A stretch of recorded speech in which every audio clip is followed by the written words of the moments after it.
आज मास रिसेप्शन होने वाले हैं। लोन कैंडिडेट हम कह सकते हैं कि कांग्रेस का नया दुखने से बचा है, one and only Kumar Y, और सभी लोग कह रहे हैं कि टाइगर इज बैक। क्या कहेंगे सर?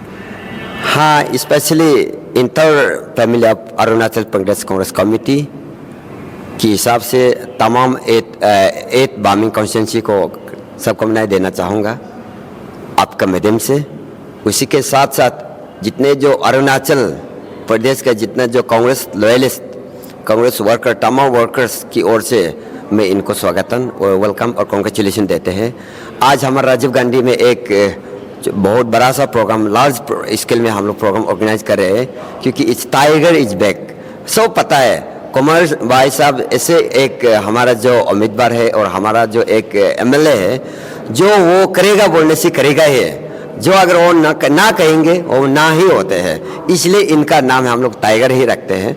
और इनका तो हमारा अरुणाचल 2029 को पक्का इनका तो हमारा यहाँ सरकार बनेंगे जी। तो सेंटर में तो कोलिशन सरकार बनी है, तो क्या लग रहा है सर कि ये कोलिशन सरकार कितनी देर तक टिकेगी, या कुछ आपको लगता है कुछ डिसबैलेंस है?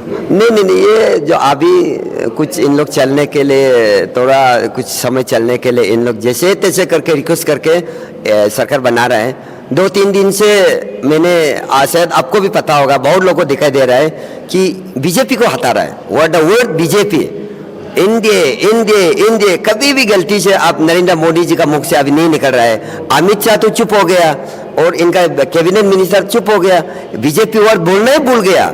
इंडिया क्योंकि जो लोग इन लोग को इंडिया का जो सपोर्ट है, दुख होगा बोल के इंडिया अभी सुनने में देखने में आ रहा है कि कुछ हमारा जो प्राइम मिनिस्टर नरेंद्र मोदी जी जहाँ जो बीजेपी वर्ड यूज करके पोस्टर वगैरह को भी हटा रहा है दिल्ली में। तो इस हिसाब से हमको तो ऐसे दिखाई दे रहा है कि 6 महीना टिकना बहुत मुश्किल हो जाएगा जी। तो हमारे अरुणाचल प्रदेश के लोगों में एक कंसर्न है और एक बात चल रही है कि क्या इस बार हमारे यहाँ के रिप्रेजेंटेटिव किरण रिजिजू को कैबिनेट मिनिस्टर मिलेगा, नहीं मिलेगा, इस तरह से लोग अटकलें लगा रहे हैं, बात चल रही है।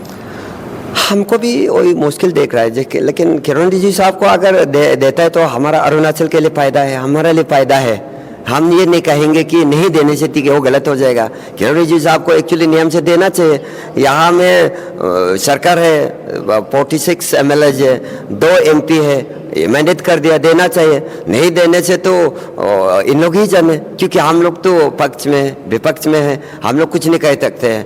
तो हमारा खेल से तो जिस हिसाब से जो एनडीए सरकार चल बेहतर है, हमको भी बहुत वेरी डाउटफुल किरण रिजिजू को, तापिरगांव को मंत्रिमंडल मिलना बहुत कठिन होगा, कि हमको भी ऐसे दिखाई दे रहा है। अगली सवाल जी, कांग्रेस अरुणाचल कांग्रेस में कहीं ना कहीं क्योंकि साल बर साल हर एक चुनाव में सीट जो कम हो रही है, कहीं ना कहीं कॉन्फिडेंस लूज हो रहा है जो पार्टी के वर्कर्स के ऊपर, तो पार्टी के वर्कर्स को क्या कहेंगे आप? हाँ, इसमें मैं दिल से एक्सेप्ट करता है कि हमारा अरुणाचल ने हमारा कैंडिडेट को रिजेक्ट किया, हमारा अरुणाचल का वासियों ने, तो कुछ ना कुछ तो कमी होता होगा। लेकिन उसमें हमारा सिर्फ गलतियाँ तो है नहीं है। आपको अच्छा से मालूम है, अरुणाचल में अगर कल को यहाँ में जैसे कि जिस हिसाब से दिल्ली में अगर इंडिया सरकार आएंगे, तो अरुणाचल में भी 2 दिन में इंडिया सरकार ही बन जाएगा। दिल्ली में आम आदमी सरकार बनेंगे, अरुणाचल में भी आम आदमी 2 दिन में बन जाएगा। इसलिए अरुणाचल का एक ऐसे रीति रिवाज है, अरुणाचल का जो पॉलिटिक्स है कि स्टेबल नहीं होते हैं, तो सेंटर में डिपेंड हो जाते हैं, आयरम गैरम होते हैं। तो इसलिए अभी भी मैं आपका माध्यम से ये कह सकता है कि अगर दिल्ली में अगर कल को इंडिया गवर्नमेंट आता है, तो मैं लिख के भी आपको दे रहा है कि लिख के भी देंगे कि यहाँ का मंत्रिमंडल, यहाँ का चीफ मिनिस्टर, यहाँ का MLA सब लाइन आ जाएगा। धन्यवाद सर हमसे जुड़ने के लिए। Thank you.